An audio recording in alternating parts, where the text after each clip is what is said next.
जय श्री कृष्ण। ओम नमो भगवते वासुदेवाय। नमस्कार दोस्तों, स्वागत है आप सभी का हमारे चैनल भक्ति ज्ञान में। दोस्तों, आज मैं आपको माघ मास महात्म के 21वें अध्याय की कथा सुना रहा हूँ।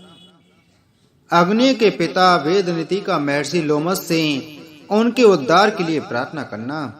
हे राजन, इस प्रकार परस्पर श्राप देने के कारण उन गंधर्व कन्याओं के सहित वह धर्मात्मा ऋषि कुमार भी पिशाच योनि को प्राप्त हो गया और भूख प्यास से पीड़ित होकर अनेक प्रकार के कष्टों को सहन करता हुआ उन कन्याओं के साथ विचरने लगा। हे नृप, पिशाच योनि को पाकर वह 6 प्राणी बुरी तरह से चिल्लाते थे और जो कोई प्राणी उस सरोवर की ओर आता उसे भयभीत करते हुए मौत के मुंह में धकेल देते थे। हे राजन, एक दिन का जिक्र है कि महर्षि लोमस उस सरोवर पर स्नान करने को आए तो पिशाच शरीरधारी उन 6 ने चिंगाड़ते हुए उन पर धावा बोल दिया, परंतु लोमस जी के तप के तीव्र तेज से वह आगे न बढ़ सके और शीघ्र ही पीछे हटकर चुपचाप खड़े हो गए। इतनी देर में उस ऋषि कुमार के पितावी श्री वेदनिधि वहां आकर महर्षि लोमस को दंडवत करते हुए कहने लगे, हे भगवान, बड़े ही पुण्य प्रताप से साधु महात्मा का समागम होता है, क्योंकि श्रेष्ठ मनुष्यों के समागम से तमाम रोग और संताप दूर होकर सद्गति और सुख की प्राप्ति होती है। इसलिए मेरे बड़े भाग्य से आपके दर्शन हुए हैं। हे महर्षि, जो आपके सामने 6 प्राणी खड़े होकर आपके तेज से कांप रहे हैं, इनमें मेरा एक पुत्र और 5 गंधर्व कन्याएं हैं।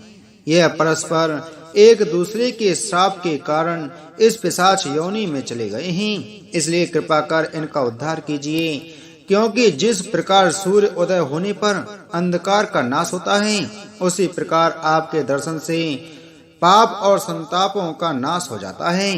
हे राजन, वेद निधि के यह वचन सुनकर दया से आर्द्र चित्त वाले महर्षि लोमस ने कहा, हे विप्र, अब मैं आपके सामने उस धर्म का वर्णन करूंगा जिसके द्वारा परस्पर इनका श्राप नष्ट होकर इन्हें सुख और सद्गति प्राप्त होगी। हे राजन, इस प्रकार परस्पर श्राप देने के कारण उन गंधर्व कन्याओं के सहित वह धर्मात्मा ऋषि कुमार भी पिशाच योनि को प्राप्त हो गया और भूख प्यास से पीड़ित होकर अनेक प्रकार के कष्टों को सहन करता हुआ उन कन्याओं के साथ विचरने लगा। हे नृप, पिशाच योनि को पाकर वह 6 प्राणी बुरी तरह से चिल्लाते थे और जो कोई प्राणी उस सरोवर की ओर आता उसे भयभीत करते हुए मौत के मुंह में धकेल देते थे।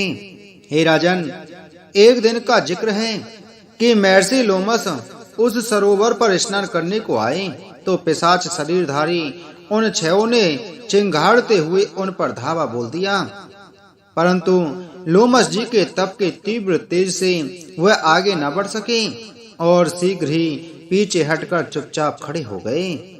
इतनी देर में उस ऋषि कुमार के पितावी श्री वेदनिधि वहां आकर महर्षि लोमस को दंडवत करते हुए कहने लगे, हे भगवान, बड़े ही पुण्य प्रताप से साधु महात्मा का समागम होता है, क्योंकि श्रेष्ठ मनुष्यों के समागम से तमाम रोग और संताप दूर होकर सद्गति और सुख की प्राप्ति होती है।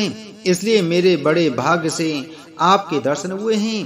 हे महर्षि, जो आपके सामने 6 प्राणी खड़े होकर आपके तेज से कांप रहे हैं, इनमें मेरा एक पुत्र और 5 गंधर्व कन्याएं हैं। यह परस्पर एक दूसरे के श्राप के कारण इस पिशाच योनि में चले गए हैं। इसलिए कृपा कर इनका उद्धार कीजिए, क्योंकि जिस प्रकार सूर्य उदय होने पर अंधकार का नाश होता है, उसी प्रकार आपके दर्शन से पाप और संतापों का नाश हो जाता है। हे राजन, वेद निधि के यह वचन सुनकर दया से आर्द्र चित्त वाले महर्षि लोमस ने कहा, हे विप्र, अब मैं आपके सामने उस धर्म का वर्णन करूंगा जिसके द्वारा परस्पर इनका श्राप नष्ट होकर इन्हें सुख और सद्गति प्राप्त होगी। इसी के साथ माघ मास महात्म के 21वें दिन की कथा समाप्त हुई। बोलो माघ मास महात्म की जय।